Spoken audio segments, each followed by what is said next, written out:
পাখি কখনো ডাল ভেঙে পড়ে যাওয়ার ভয় করে না, কারণ তার বিশ্বাস ডালের উপর নয়, ডানার উপর। তাই জীবনে চলার পথে নিজের উপর বিশ্বাস রাখতে হবে, অন্যের উপর না।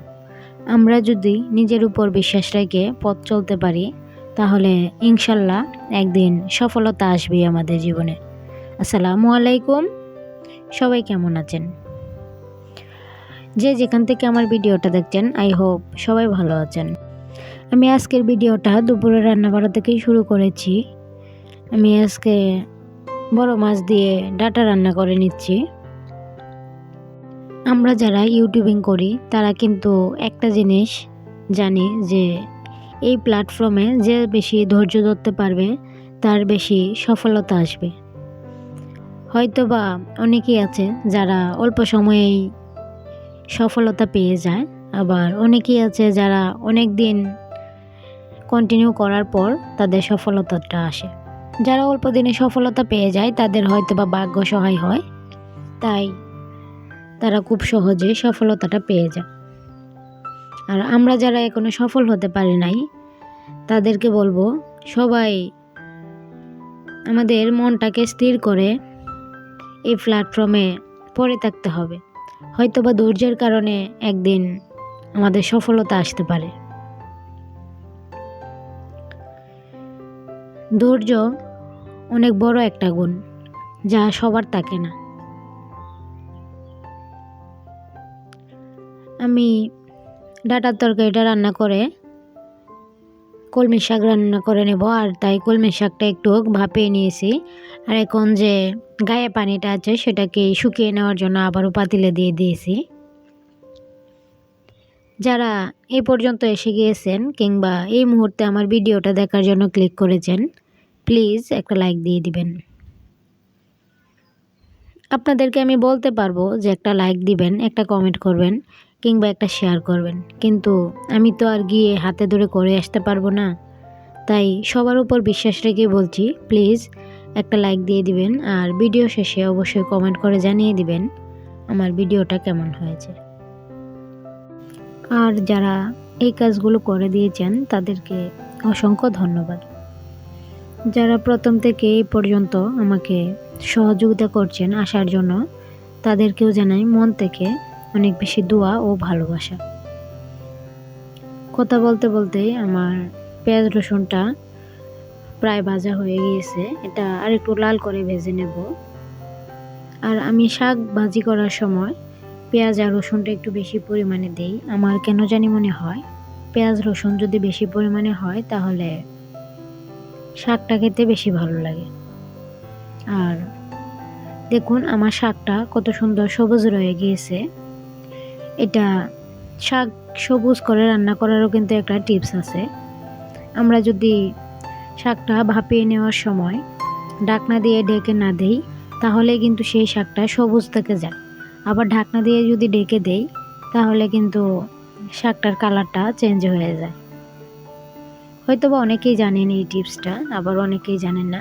যারা জানেন না শুধু তাদের জন্যই। শাকটা প্রায় হয়ে এসেছে, এটাকে আর একটু নেড়ে চেড়ে নামিয়ে নেব। আর আজকে দুপুরের রান্নায় আমার এই পর্যন্তই ছিল। মাছ দিয়ে ডাটার তরকারি আর সাথে শাক ভাজি। আলহামদুলিল্লাহ, এটাই ছিল আমাদের দুপুরের আর রাতের খাবার। আমি সবসময় চেষ্টা করি দুপুরের আর রাতের খাবারটা একটু একবারে করে নেওয়ার জন্য। রান্না শেষ করে আমি চুলার চারপাশটা মুছে নেওয়ার জন্য চলে আসলাম। আর এই কাজটা যদি রান্নার পরপরই করে নেওয়া যায় তাহলে কিন্তু অনেকটাই সময়ও যেমন বেঁচে যায়, তেমন আমাদের কাজগুলো খুব তাড়াতাড়ি হয়ে যায়। আমি সব সময় চেষ্টা করি এই কাজগুলো করে নেওয়ার। আর যখন এই কাজগুলো করতে পারি না তখন রান্নার আগে আগে চুলার চারপাশটা মুছে তারপর রান্না শুরু করি। কিছুদিন ধরে আমার যে ভিডিওগুলো দিচ্ছি সেই ভিডিওগুলোতে রিচ একদমই কমে গিয়েছে। কিন্তু কেন এমনটা হচ্ছে বুঝতে পারছি না, একদমই ভিউজ হচ্ছে না। যে ফ্রেন্ডগুলো আছে আমার, সেই ফ্রেন্ডের তার যে এক কানা করি কোনো ভিডিওতে ভিউজ হয় না। জানি না কেন এমনটা হচ্ছে আমার সাথে। হয়তো বা ভিউজের পরিমাণটা সবারই কমে গিয়েছে, না হয় হয়তো আমার চ্যানেলটা ডাউন হয়ে গিয়েছে। চ্যানেলটাকে আবারও কি সফলতার দিকে এগিয়ে নিয়ে যেতে পারবো কিনা জানি না, চেষ্টা করে যাব। হয়তো ধৈর্যের কারণে, চেষ্টার কারণে একদিন সফলতা আসতেও পারে। কিছুদিন ধরে আমার ভিডিওগুলো একদম এলোমেলো হয়ে গিয়েছে, যেহেতু আমি ঠিকঠাক কাজকর্ম করতে পারছি না, সেহেতু আপনাদের সাথেও শেয়ার করতে পারছি না। তো চলে আসলাম একদম রাতের বেলায়, আর এর মাঝখানে খাওয়া, গোসল, নামাজ ছাড়া আর কোনো কাজ করা হয়নি, তাই আপনাদের সাথে আর কোনো ভিডিও শেয়ারও করতে পারি নাই। রাতের বেলা মাছ নিয়ে এসেছে, আর সেই মাছটাই আমি এখন কেটে ধুয়ে গুছিয়ে রাখবো। দেখুন মাছের ভিতরে কতটা ডিম। আমি যে জায়গায় মাছটা কেটে নিয়েছি সেই জায়গাটা এখন একটু মুছে নেব, না হয় এটা থেকে গন্ধ বের হবে। অনেকটাই রক্ত পড়ে গিয়েছিল, তাই এটাকে মুছে নিচ্ছি। এখন পর্যন্ত কি কেউ আছেন নাকি আগে আমাকে টাটা বাই বাই বলে চলে গিয়েছেন? যদি কেউ থেকে থাকেন আর এ পর্যন্ত এসেও একটা লাইক দিতে ভুলে গিয়ে থাকেন, প্লিজ একটা লাইক দিয়ে দেন না। আপনাদের কাছে তো এই একটাই অনুরোধ, আপনাদের একটা লাইক আমার একটা শেয়ারের কাজ করে। হয়তো বা এই লাইকের সুবাদে আরও 10 জন আপু ভাইয়ার কাছে আমার ভিডিওটা পৌঁছাতে সহযোগিতা করবে। হয়তো বা কারো কাছে ভিডিওটা ভালো লেগে যেতে পারে, তা বলা তো যায় না কার কাছে কোন জিনিসটা ভালো লাগে। আমি মাছটা অফ ক্যামেরাতে ধুয়ে নিয়েছি, আর এখন এটাকে গুছিয়ে রেখে দেবো ফ্রিজে। মাছটা কিন্তু অনেকটাই বড় ছিল, প্রায় 3 কেজি ওজনের মাছটা ছিল। তাই আমি ভাবতেছি যে এখান থেকে অল্প একটু মাছ আমি রাহির দাদুর জন্য পাঠিয়ে দিব বাড়িতে। আর এই যে 2টা পিস নিয়ে নিয়েছি রাতের বেলায় ভাজি করে দেওয়ার জন্য। আমার হাজব্যান্ডের কিন্তু আবার একটা অভ্যাস আছে, যখন ও মাছ নিয়ে আসবে তখন ওর জন্য মাছ ভাজি করে দিতে হবে। যখন নিয়ে আসবে রাতের বেলা হলেও সেই রাতের বেলায় ওকে ভাজি করে দিতে হবে। এটা ওর অনেক আগে থেকে অভ্যাস। এই যে আমি অল্প একটু মাছ গুছিয়ে রেখে দিচ্ছি রাহির দাদুর জন্যে, যেহেতু অনেক বড় একটা মাছ নিয়ে এসেছে, আমরা একা একা খাবো সেটা দেখতে খারাপ দেখা যায়, তাই অল্প একটু মাছ রেখে দিচ্ছি। হয়তো বা সময় সুযোগ হলে রাহির আব্বু গিয়ে দিয়ে আসবে মাছ, না হয় কাউকে দিয়ে পাঠিয়ে দেওয়া হবে। আর এখন যে বাকি মাছগুলো আছে সেগুলোকে আমি গুছিয়ে রেখে দেব। আর এই যে অনেকটাই ডিম হয়ে গিয়েছে, এখান থেকে অর্ধেক ডিম আমি আমার শাশুড়িকে দিয়ে দিব, আর অর্ধেক ডিম আমি রেখে দেব। আমার মনে হয় যে যে কোনো একটা জিনিস যদি সবাই মিলে খাওয়া যায় তাহলে খাওয়ার আনন্দটাই অন্যরকম হয়ে যায়। আমি সবসময় চেষ্টা করি আমাদের জন্য কিছু একটা নিয়ে আসলে সেটা আমার শাশুড়িকে দিয়ে তারপরে খাওয়ার জন্য, যদিও সব সময় হয়তো বা সম্ভব হয় না, তারপরেও চেষ্টা করি আমি। আর এই যে মাছগুলো আমি গুছিয়ে নিয়েছি, এখন এগুলো একে একে ফ্রিজে তুলে রাখবো।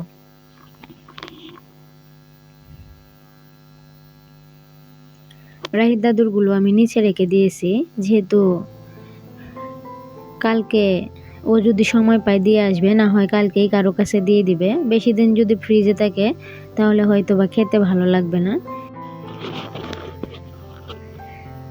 মাছগুলো আমি ফ্রিজে রেখে দিয়েছি, আর এখন চলে আসলাম যে 2টা টুকরা রেখে দিয়েছিলাম আমি ভাজি করার জন্য, সেই ভাজিটা করে নেব। আর এটাতে এখন সম্পূর্ণ মশলাপাতি দিয়ে এটা কিছুক্ষণ মাখিয়ে রেখে দেব, যেহেতু মাছটা একটু বড় আর পিসগুলো অনেকটা বড় বড়, হয়তো বা ক্যামেরাতে বোঝা যাচ্ছে না এতটা বড়। মশলাপাতি দিয়ে যদি মাখিয়ে রেখে দেওয়া যায় তাহলে এটা ভিতর পর্যন্ত যেতে সহযোগিতা করবে, তাই একটু আমি মেখে রেখে দেব কিছুক্ষণের জন্য। আর এর ফাঁকে আমি ভাত বসিয়ে দিয়েছি, ভাতগুলো রান্না করে নেব।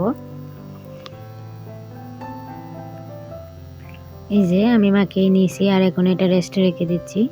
আমার ভাতগুলো হয়ে গিয়েছে, আর ভাতের মার গালতে গিয়ে পড়লাম আরেকটা বিপদে। আমি আবার ভাতের মার গালতে পারি না, দেখুন একদমই হাত পুড়ে একাকার হয়ে গিয়েছে মার পড়তে পড়তে একদম সব শেষ, ময়লা হয়ে গিয়েছে। এর জন্যই আমি সবসময় রাইস কুকারে রান্না করি, এভাবে আমি মার গালতে পারি না। হয়তো বা অনেকেই বলবে এতদিন হয়েছে, বিয়ে হয়েছে, এখনো এই জিনিসটা শিখতে পারেন নাই। আমি ছোট থেকেই এই কাজটা একদমই পারি না। আমি এখন পর্যন্ত আমার বাবার বাড়িতে গেলে আমার মা যদি রান্না করে তারপরেও আমাকে কখনো এই কাজটা করতে বলবে না, এমনকি আমার শ্বশুর বাড়িতেও আমাকে এই কাজটা করতে দেয় না। যাই হোক, হয়তো বা একদিন এভাবেই শিখে যাব কাজগুলো সব। আমি মাছটা ভাজি করে নিচ্ছি। মাছটা এখন এক পাশ হয়ে গিয়েছে, এখন উল্টে পাল্টে নেব।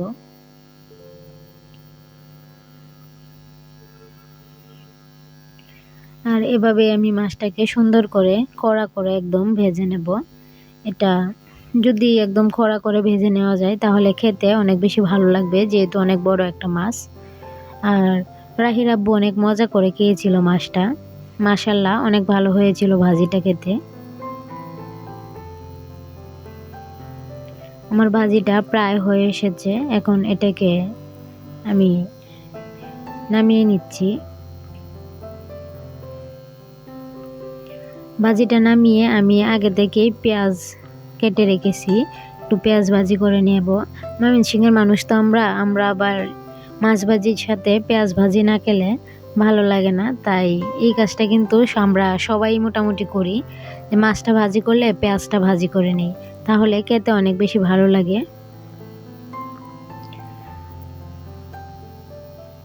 কথা বলতে বলতে ভিডিও শেষ পর্যায়ে চলে এসেছি, জানি না আমার কথায় কি কেউ কোনো কষ্ট পেয়েছেন কিনা। আমি যদি আমার কথার মাধ্যমে কেউ কোনো কষ্ট পেয়ে থাকেন তাহলে তাদের কাছে ক্ষমা চেয়ে নিচ্ছি, প্লিজ আমাকে ছোট বোন হিসেবে ক্ষমা করে দিবেন। আর যদি আপনাদের মনে হয় যে আমাদের এই বোনটা একটু হলেও এই প্ল্যাটফর্মে জায়গা করে নিক, তাহলে প্লিজ একটা লাইক দিয়ে আমার ভিডিওটা একটা শেয়ার করে দিবেন, আমাকে একটু এগিয়ে যাওয়ার জন্য সহযোগিতা করবেন। এই যে আমার মাছ ভাজি আর রাহির আব্বুর জন্য আমি খাবার নিয়ে এসেছি, ও এখন খেয়ে নেবে। আর এখান থেকে আমি বিদায় নিয়ে নিচ্ছি। সবাই ভালো থাকবেন, সুস্থ থাকবেন। আল্লাহ হাফেজ। আসসালামু আলাইকুম।